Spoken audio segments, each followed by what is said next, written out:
Welcome everybody to the Course Consultant Show. My name is Melody and I'm here with a very special guest, Daniela. And I can't wait to talk all about Pinterest marketing. Daniela is a software engineer, serial side hustler, entrepreneur, and cat lover. And Daniela and her wife, Alex, were able to pay off $40,000 of debt with the help of side hustles. And Daniela fell in love with dabbling, financial freedom, and now Daniela helps other multi-passionate entrepreneurs and or full-timers create side hustles and gain back more control in their lives, careers, and financial futures. Welcome, Daniela, to the show. Hey, thank you so much for having me. I'm excited to be here. Yes, I honestly don't know enough about Pinterest. And I know that you are the Pinterest person and you have a lot of side hustles. I follow you on Instagram and I always think to myself, wow, how does Danielle have all this time to create all of this stuff? But you're super passionate and very creative. And I really am just very excited to dig into Pinterest. So let's start from the very beginning. For people who don't know you, let's learn more about you and what it is that you do. Yeah, so my name is Daniela Flores, as you kind of said, most of it. I am a software engineer for my day job, but on the side, I run a site called ILikeToDabble.com. And like you said, you might see that looks like I have many side hustles, and I used to have way more side hustles where I was doing a lot more active work for extra money. And over the years, as I built I Like to Dabble, I actually kind of found a way to align myself more with my passions and what I really wanted to do with I Like to Dabble. And then I actually, I quit some of those side hustles and I refocused my energy towards I Like to Dabble. Wow. Okay. So you have more side hustles now than you did, or you have refined your side hustles into this one site. And there's a lot of great resources on the site, but specifically, I want to talk about Pinterest and as it relates to online digital products. So let's talk about how you got started creating content on Pinterest for people who may already be on Pinterest, but don't know how to take their Pinterest game to the next level, like myself, or people who maybe are just starting with Pinterest. How would someone get started with Pinterest if they have a blog and they have a website and they're already creating content? Yes, it's a great question. So Pinterest is what I use. It was the first platform I ever used to build and grow I Like to Dabble. It was the first social media platform I put a lot of energy in. And I didn't know that it would help my blog and my business that much. The more time I took to research and learn more about it and put those same things I was learning into action, and I saw the results, I was like, this is amazing. I want to help others do this as well. And if someone wants to get started with Pinterest, I think if it's for your business, especially, the first thing you need to do is go to business.pinterest.com and create a business account. It takes less than 5 minutes, and be sure to include keywords relevant to your niche and audience when you're creating that account in both the name and the description. Very cool. Okay, so you go to Pinterest and you verify it. Now what? You have to make all these pins, right? How do I get started with all these pin creation? What if I'm not a designer and I'm super busy doing other stuff in my business and or life? Oh, right. Okay. So Pinterest, most people think that Pinterest is this giant beast and there's all the stuff you have to do to be able to have, any sort of traction with it. When I mentioned like the first step to do is just go create a business Pinterest account. Yeah, you can create that. But after that, there's a lot of other steps kind of involved. If you are somebody where you really need to be focused on other aspects of your business and you're not really engaged much with your social media and anything like that, even though we'll talk about Pinterest as a social media platform in a second, because it's not really that. I do recommend hiring a Pinterest virtual assistant or somebody to consult what you want to achieve with Pinterest. But if you're somebody who is getting started, you're very scrappy, like I was starting, I didn't have the money to hire a consultant or a VA, and I kind of had to figure it out myself. The first thing you're doing, after you create your account is also add your website, verify that website, or store, whatever you have, to link to it. If you have a Shopify store, there's apps inside Shopify, you can, get that connected. And then you're going to start creating your pins. So if you have content already, that makes it easier. So when you create your pins, I recommend using a software like Canva, which is free to use and start with. If you want some more of their pro features, such as there's just certain images, videos, and elements that are like the pro version, then you can upgrade it. It's about $10 a month if you do the yearly billing.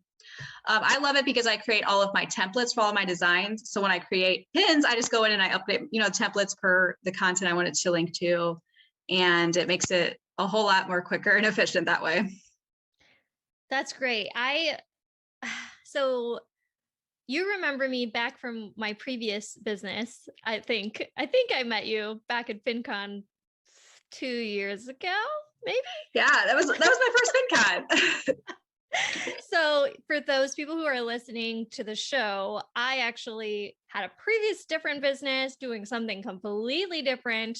And I found all the fun world out there of Pinterest. And I also did not have anyone that I had the financial resources to hire, because at the time I was still working full time, but I was trying to find what I should be known for in the online world.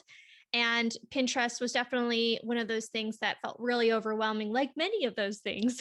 But what I really found interesting for many people that I met back at FinCon and other online spaces, that Pinterest is great as a search engine tool resource. Similar to Google, it has some great functionality, visual searches, and things of that nature. People are looking for specific resources there. So can you tell me what's the main differentiation between Google? I mean, like, let's go, not even Google. Let's just say Instagram versus Pinterest, right? Because Instagram, you have content, reels are a thing now. And now people who are on Pinterest, it's not one or the other. It's just, what's the main differences between these two platforms, and why would one want to actually be present on Pinterest? That's a great question. So to first hit that first point of Pinterest being a search engine rather than a social media platform, that's really important, because people approach Pinterest like they do Instagram or Facebook, and it's not that at all. It's actually a visual search engine. That's why you hear a lot of encouragement from Pinterest gurus or just educators telling you SEO is just as important on Pinterest as it is Google, because people use Pinterest similar as they do Google, with a buying intent. They have an idea for something they're already looking for. They're ready to buy or to invest in that specific idea. So they go to these platforms like Google and Pinterest to get more ideas on how to actually execute what it is they want to do. And it's different than what we do on Instagram or TikToks. We're in that scrolling behavior. We're not ready to take any action right now.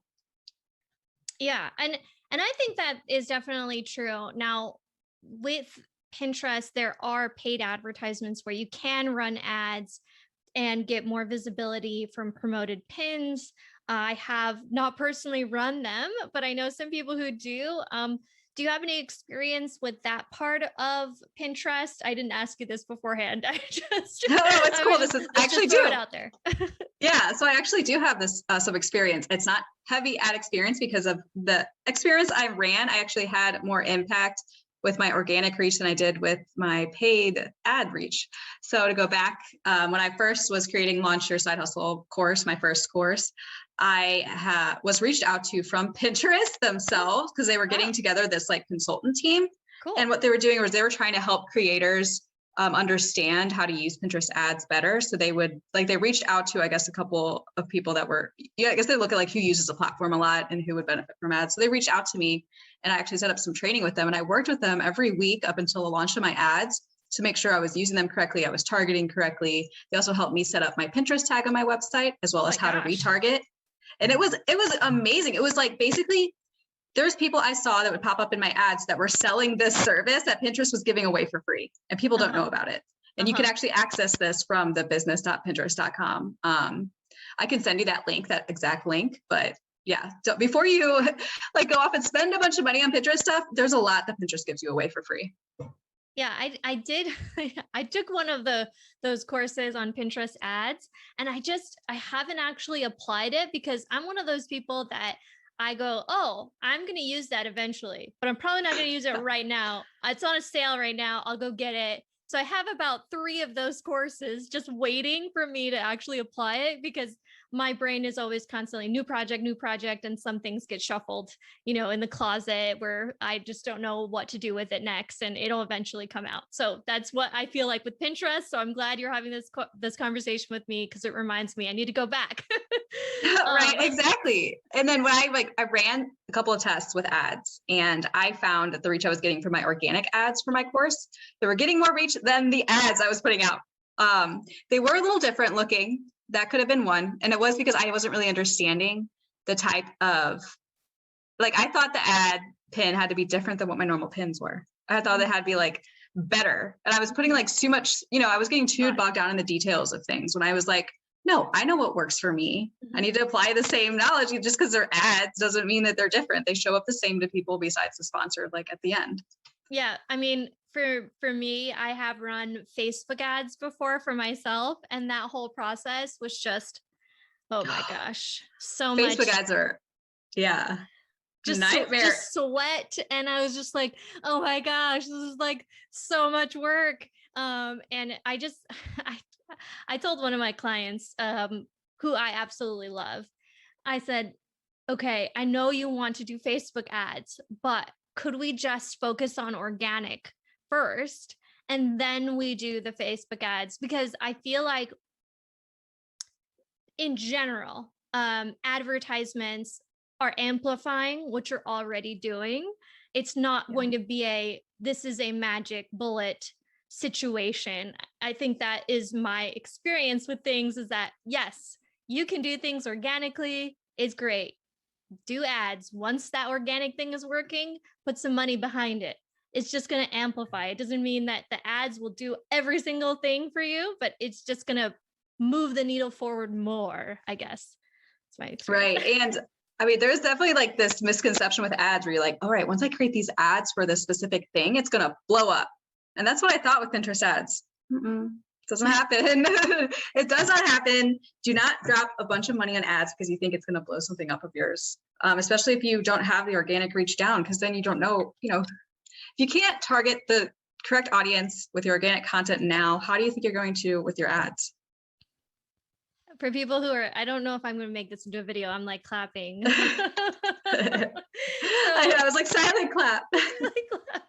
So, with that being said, let's talk digital products. So you had your first course, and it was about side hustles. You ran the ads, and you found organic was working better for you at the time. Now, where are you at with your courses? What is it that you have to offer? What are you doing now in your business with products, especially digital products? Yeah. So when my first product I actually put out was a printable bundle that I made with another creator. It was a couple of years ago. That's still available on my site. And my first go around with courses was my Launch Your Side Hustle course, which I created in Teachable. It's a hybrid of video, text, downloadable workbook. It's very interactive. It's very jam-packed, but it was my first course. And I thought I should have done something live first before this. I mean, I've done live workshops, but I should have done a variation of that course live to test it. I was just trying to get it out there, which, that was good. I definitely encourage, get your stuff out there. Don't spend too much time being a perfectionist about it. But, after you do put it out there, take the feedback that you get from that experiment and go back and be like, hey, I'm going to try these other things too. And so since then I've been trying out a lot of more live webinars, live products. And that's been really fun. It's something that I thought I wouldn't be able to do as somebody who's always been scared of the camera and scared of live stuff, because I've always been a horrible speaker and nervous about just live stuff. You sound amazing though. You sound great. Oh, thank you. Thanks to blogging, this is definitely still a work in progress. I am, but since then I've done a lot of live webinars. I have an upcoming Pinterest for Side Hustlers webinar that I'm offering. It's a 90-minute webinar. It'll be live on May 20th, but then everybody gets a free replay as well as a workbook and templates to use for their pins afterwards. Awesome. So everyone has so by the time you leave, you have a clear strategy of how you're going to use Pinterest to achieve what it is you want to do with Pinterest. And then I also have a couple of other just a printable product on my site. It's the Launch Your Side Hustle workbook. I actually took it out of the Launch Your Side Hustle course. It's still in the course, but I also made it a separate product for people that wanted just like a quick win. It's 15 pages for $15. It's for somebody that doesn't want to go through like this whole course. They're still kind of like in that beginning phase. They just like want some, some quick win information that'll help them level up their side hustle, as well as I also offer Canva templates for Pinterest on my site. Yeah, totally. I want to go back to what you were just saying for a moment. You said, I wish that I had done more live things in the beginning instead of making all this content. Not saying it wasn't amazing, it was, but I totally agree with you. Actually, Daniela was part of my first beta course. Yes, I was. I don't even sell that course anymore. I had some friends like, hey, are you going to do affiliate stuff for this? I'm like, I don't know. I've moved on since then. I feel like I've learned so much. And I'm not saying it wasn't a great course. It was my first one. And I feel like I learned a lot from it. And I feel like, now the point where I'm at, I feel like I would rather put time and energy into prepping and selling the course before I make it. And that's what I've done with many of my products now, where it's maybe it's just an MVP of, here's a few lessons, a few templates, and then I ask my audience, like, what is it that you want? Do you have questions? What questions can I answer for you? Oh, you want that. And I realize sometimes I'm pretty spot on. I think, oh yeah, they definitely don't know this. I'm seeing this kind of come up. But other times questions come up and I'm like, oh, I didn't realize that you had that question. I'm super glad that you asked me because I would have never recorded that. If I were to actually put time and energy into something, I'd rather it be something helpful versus me assuming that somebody wants something and then all of a sudden come launch. And that's the thing. This is a bit of a ramble, but you have to validate your product because when people are out there, sometimes I've worked with clients before where I did full course creation and I go, hey, have you done market research? Have you looked at competitors? Have you done all this research with your audience? Have you sent an email to your list asking them, what is it that you want? Where are you in your journey? What problems are you finding? How can I help you? And people are like, no, I haven't done that. And I go, okay. And I'm talking about like people with like 10,000s of people on their list. I'm like, I just don't understand. Like, I have a very small list. You should be like digging into your audience and helping them. That's a very long rant, but I totally agree with you. It's all about helping and supporting your audience and making it while people are asking for it. So awesome. Yeah. And to your point about emailing, polling your audience about what it is they want, what they're expecting to get out of, something that you create for them. The person that encouraged me to first start polling my audience, my email list, and to actually like pre-launch the course was you. So thank you. Thanks. Oh, that's super sweet. Oh, I feel like I need to put that somewhere. I'll put it on my desk. Reminder. I help people. Yes, you do. Thank you. Yay. I heard she was another course creator, and she actually said that she creates a folder in her Google Drive of testimonials and nice emails that she gets from people. And it helps her to just remember when she gets a rude comment or a really mean email from somebody, because there's just, people that won't drive with you, or they're just mean people, that's just the truth of it. I mean, I've had people say really mean things to me before, and I'm like, okay, I don't know what right. Yeah, exactly. Like the internet is full of haters, but the ones that are going to, that are like giving you hateful feedback, they're not your target audience anyway. So it's like, keep it moving. Yeah. I have a friend, actually one of my mentors, Lizzie Goddard. I don't know if you know her, but she has this really awesome, her profile photo is her in this giraffe onesie. And that's her business photo. And she had this person email her saying, oh, you're not professional looking. Have you thought about changing your outfit and your profile photo better? I'm just like, well, obviously you're not the target audience because you can't just take a joke. Like, it's fun, right. And she wants to be fun, and that's great. And so on Instagram, this is so random. I have a lot of people are like, your hair looks so great, because I use this purple filter for my hair. Yeah, no, it's not just you. Like, everyone was like, your hair looks so good, and I'm like, I wish my hair looked that good. Like, I actually have had blue hair in the past, which I love your hair right now. If people can't see, thank you. It's amazing. But I used to have blue, but it grew out, and I haven't gone back and having dark hair. I mean, it's just so much work. Right. Like, this is why up here I will stay like this because I'm not doing it again. Yeah, I that's why I always did the biolage like this, the bottom half, because it's just so hard to dye. Anyways, some people are like, oh, purple, like, why are you looking that way? Like, it's not professional, blah, blah, blah. Like, oh, like you're not fun. Go away. Yeah. All Right. right. I mean, come on. The internet is full of, creative possibilities. If you want to like a tailored professional experience, buttoned up, everything should be the way that corporate America wants it to look. Go ahead and go to corporate America. Exactly. And that's the thing. Like I was telling one of my clients, I was just saying, hey, you know what? If you want to work with a specific person, that's great. But I want you to think about who is it that you do not want to work with. Think about that. Like what things would turn them off specifically. So, I mean, like one of my webinars has unicorns in them. And so I put that in my ads. I put unicorns in my ads. So who's not going to be attracted to unicorns? Well, very straight laced, squarish people. And that's fine. Like you can go and do the corporate thing with the suits and all that stuff. That's not for you. But if you want to be fun and you're a neat person and you like to do new, interesting, fun things, then come into my world of fun things. And if you don't like it, you don't like it. That's fine. Right. And learning should be fun. So why not make it fun? Yeah, exactly. Especially if you're like, doing this as a way to make extra money, or if you are going to be working anyways. I mean, that's just my experience. Just make it fun. Okay. So talked about Pinterest. We talked about validating your offers.